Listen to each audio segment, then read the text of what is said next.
Le damos la bienvenida a nuestro primer invitado del día. Se trata del doctor Roberto Rosario, quien es miembro de la dirección política del Partido Fuerza del Pueblo y director del sector externo de ese mismo partido. Por demás, también expresidente de la Junta Central Electoral. Así que, a propósito de la impresión de boletas, siempre bueno tener su retroalimentación también. Bienvenido, un placer tenerle con nosotros, doctor. Buenos días, gracias a ustedes, ¿verdad? ¿Cómo anda todo? Que me permiten llegar al país. Empecemos por lo sencillo, doctor. ¿Cómo va el montaje del proceso electoral a propósito de la impresión de las boletas? Los reportes que tenemos es que en sentido general va bien. Los compañeros nuestros no nos han indicado que haya una falla de carácter técnico.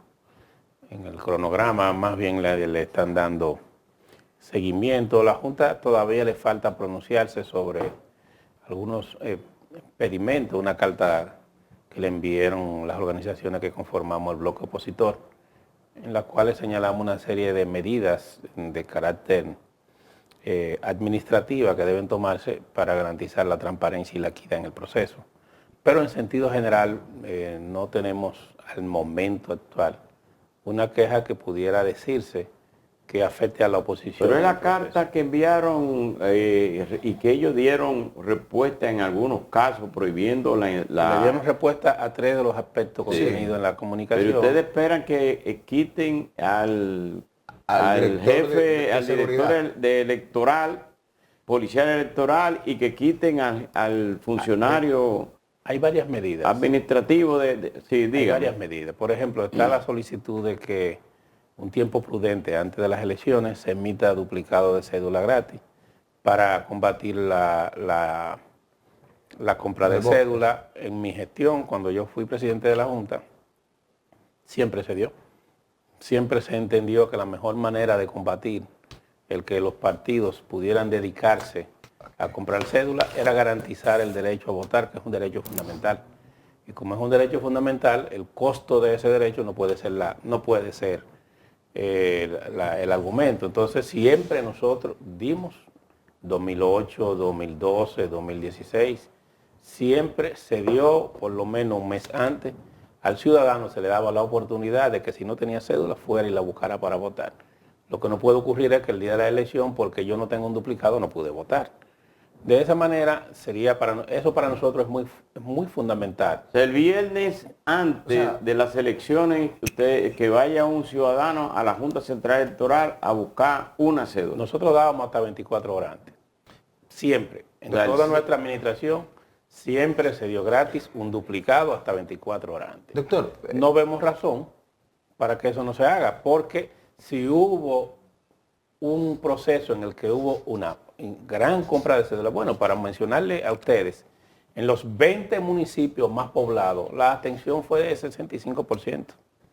Y eso te dice a ti que hubo, evidentemente, un masivo accionar dirigido a tratar de inducir una abstención mediante la compra del documento y otras. O sea, las abstenciones ante la Junta, ante la Organización de Estados Americanos, que una comisión viajó el lunes pasado a Washington, significa que ustedes atribuyen la abstención que hubo en estas elecciones municipales a la compra masiva de cédulas.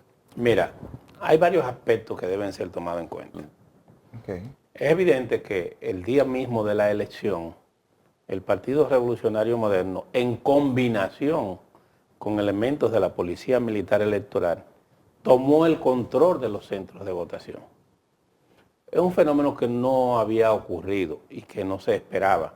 Tomar el control es controlar quién entra y quién sale. Tomar el control es establecer carpas prácticamente dentro de los lugares o al frente de los lugares de votación. Tomar el control es decidir quién entra a la fila y quién sale en la fila. Tomar el control significa establecer un grupo de personas acosando al elector dentro del lugar de votación. Entonces, son prácticas que nosotros decimos que si se presentan, se van a convertir en un elemento de violencia. ¿Por qué? Porque eso no tuvo mayores consecuencias, porque fue una elección municipal donde los intereses eran exclusivamente intereses locales. Ahora es una elección nacional donde todos los partidos van a estar presentes, sí. Y si eso ocurre, no es verdad que la oposición lo va a tolerar y va a ser un elemento innecesario de fricción. Para evitar que eso ocurra, le hemos dicho, miren, tomen la medida la dirección de la Policía Militar Electoral jugó un rol activo a favor del partido de gobierno. Eso no es lo que había ocurrido hasta ahora. Siempre la Policía Militar Electoral se había mantenido prudente. Entonces, en esas circunstancias, ante el uso de la fuerza policial y militar, le estamos pidiendo que se hicieran los cambios estructurales. A esa parte no se ha dado respuesta. Pero insisten Con con esa relación a las solicitud. carpas, Claro que sí. a las carpas, la Junta le respondió con relación a ese punto, ¿verdad?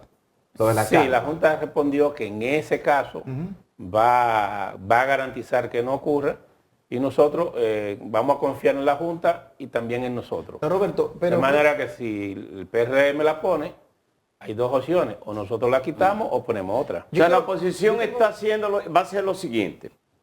Por un lado, armar a su militancia en términos electorales. O sea, usted va ahí, va a acudir a los centros de votaciones para ejercer el derecho, primero, de que la gente, de supervisar el tema electoral en las mesas.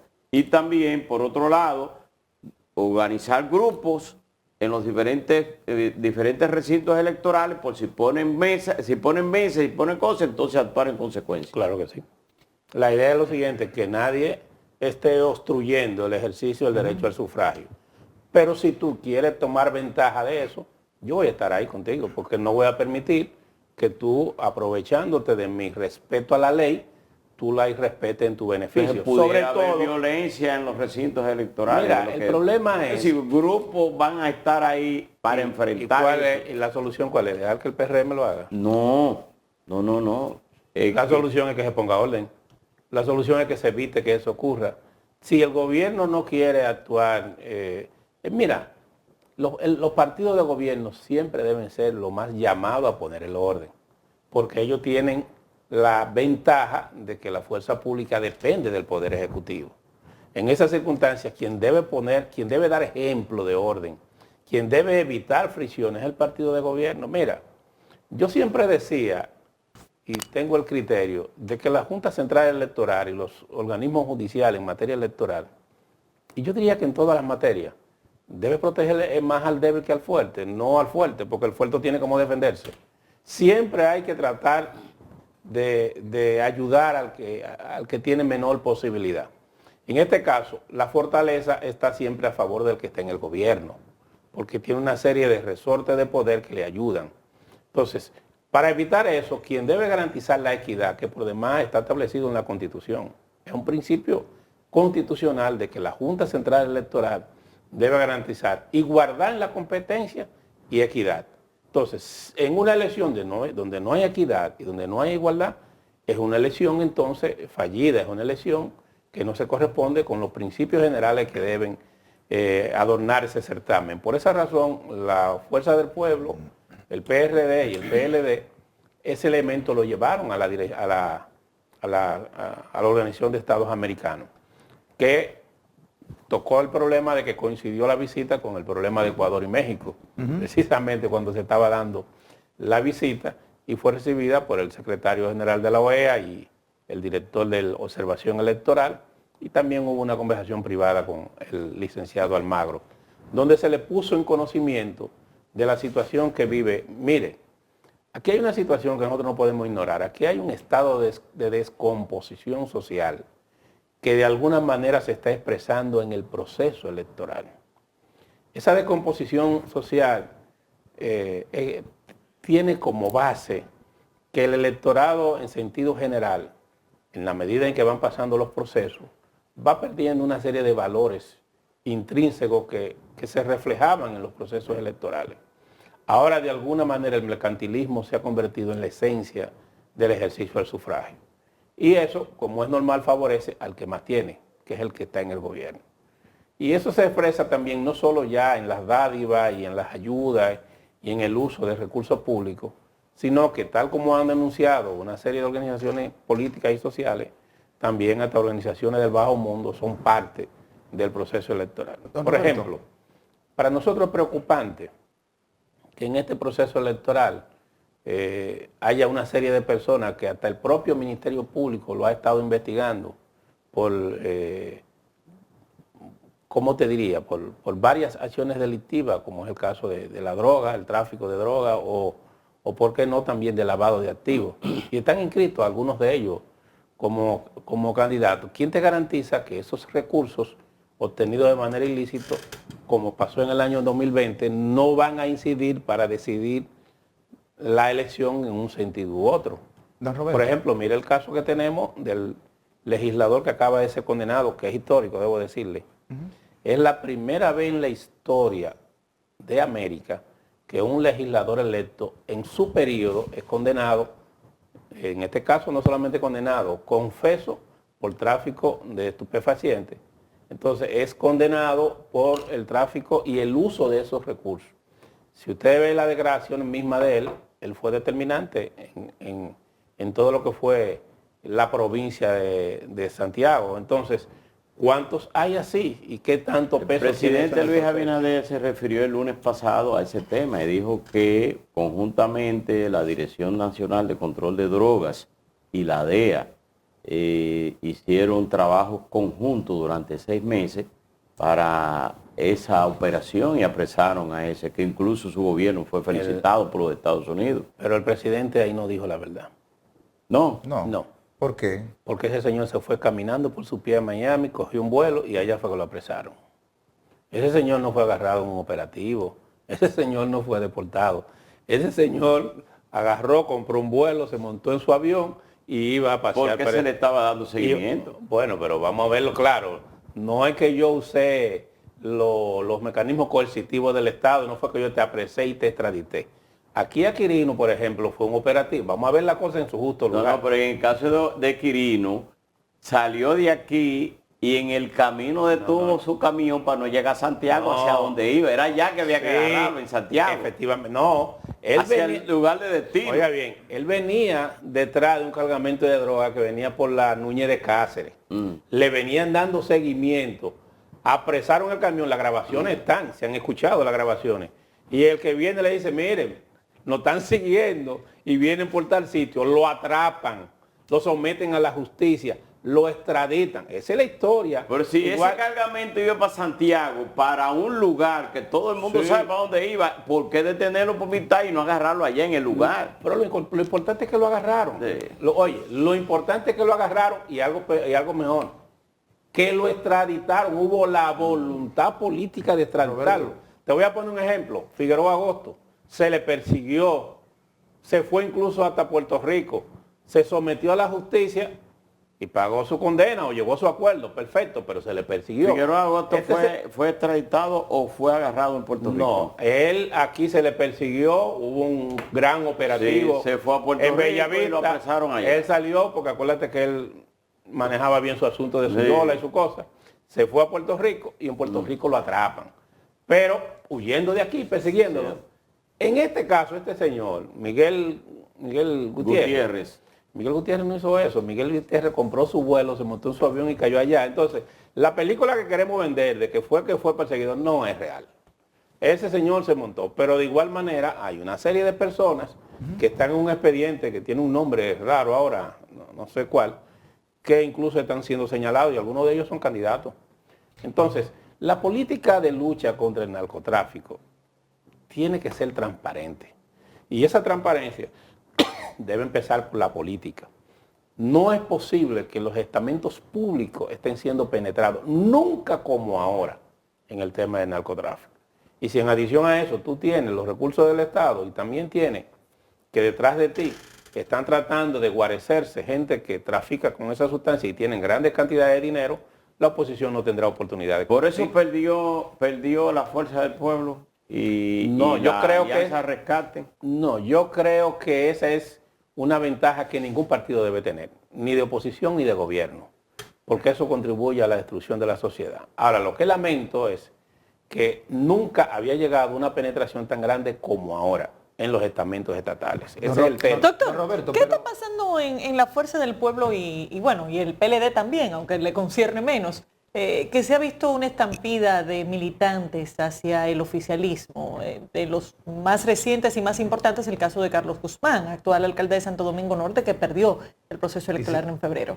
Y el candidato a senador de Samaná y de San José de Ocoa. Si no le Hay otro preocupa de esa Higüey. situación. No le Mira, no, el candidato de Higüey no. El senador de Higüey Senador de Higüey. Sí, eso hace como 2 años que no está en la Fuerza del Pueblo. Y el candidato nuestro allá se llegó a un acuerdo llevando al candidato del PLD, a Juan Julio Campos, que es un comunicador, que es quien va como candidato a senador de las Fuerzas Aliadas. En el caso de Carlos Guzmán y del senador de Ocoa. De Ocoa, mira, en el caso de Ocoa es un caso que personalmente yo tuve que ver, porque fue un caso que fue a la Alianza Rescate RD. Los 3 partidos, el PRD tiene un candidato a senador, una candidata a senador que proviene del PRM. Y el PLD tiene un candidato que lo aporta, en este caso, el partido Opción Democrática, una candidata. Cuando nos sentamos a discutir el caso de Ocoa, le pedimos al senador que aceptara que hiciéramos una encuesta y que el que tuviera más alto en la encuesta fuera el candidato de las 3 fuerzas políticas. El senador siempre se negó a eso. Él nunca quiso que se hiciera una encuesta. Y le decíamos, mira, pero a lo mejor tú vas a ser favorecido porque el acuerdo es que el que gane la encuesta va a ser el candidato de todas las fuerzas unificadas. Como él no quiso, no aceptó que se hiciera esa encuesta para llevar un candidato único, cada partido entonces terminó llevando su candidato propio.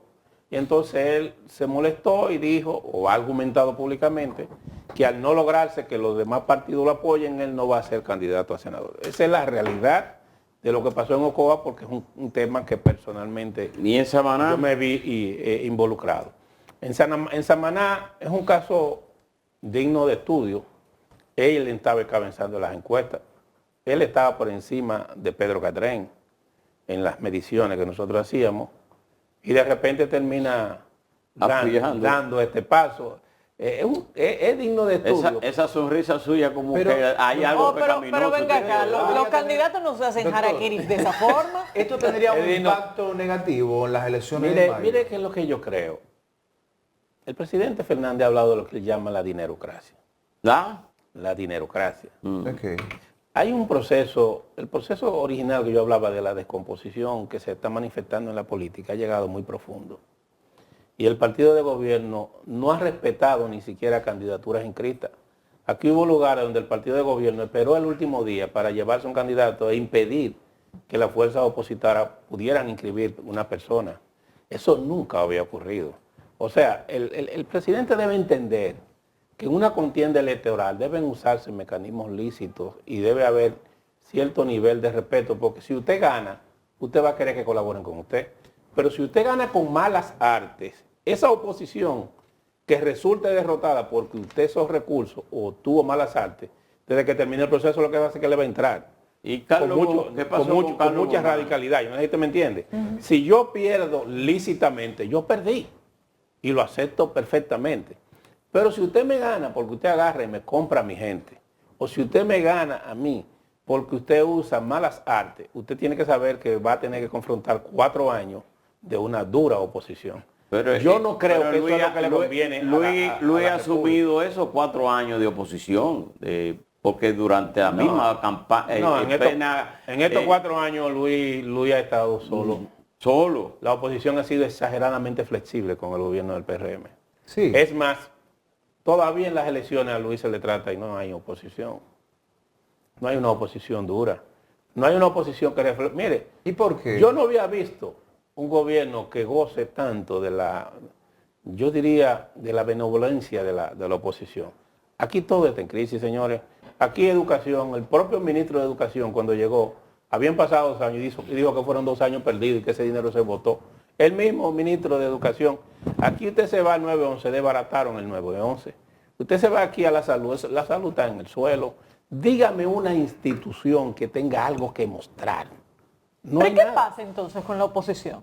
Mira, yo pienso que de alguna manera, cuando el proceso concluyó, sobre todo después del proceso del COVID, hubo un sentimiento de querer dar la oportunidad al gobierno de que pudiera recuperarse. Pero el gobierno se recuperó al año inmediatamente después y acumuló una cantidad enorme de dinero que nosotros nunca pensábamos que iba a ocurrir. Y ese dinero, dejó de invertirlo en infraestructura y en servicios en beneficio de la población, lo ha utilizado para reelegirse. Mire, aquí hasta instituciones que no tienen que ver con el proceso electoral están llevando ayudas sociales contraviniendo la ley electoral. Aquí la ley electoral, que fue consensuada con la Organización de Estados Americanos, establece que los programas sociales no podían ser mayores que lo que fueron el año anterior. Por ejemplo, que si tú gastabas 30 millones o 50 millones en ayudas sociales, el año electoral tú no podías gastar 100 millones. Tú tenías que gastar exactamente lo mismo que la gastaste misma cantidad en el año anterior. no. Aquí se ha desbordado. Mira, aquí, por ejemplo, en educación, terminando el año escolar, están ofreciendo ayuda. El Banco de Reserva aquí está llamando a la gente para ofrecerle una serie de facilidades. O sea, el gobierno se ha desbordado. Y el déficit que va a haber aquí después de las elecciones nos va a conducir a nosotros a una situación prácticamente de crisis económica. El hoyo que va electoral va a ser más grande que el de Baninter. Roberto, muchísimas gracias por tu participación. Esperemos que ese hoyo no nos hundamos todos. Ojalá. Señores, despidamos a Roberto Rosario, miembro de la dirección política del partido Fuerza del Pueblo, coordinador del sector externo de ese partido. Vamos a una pausa, enseguida volvemos.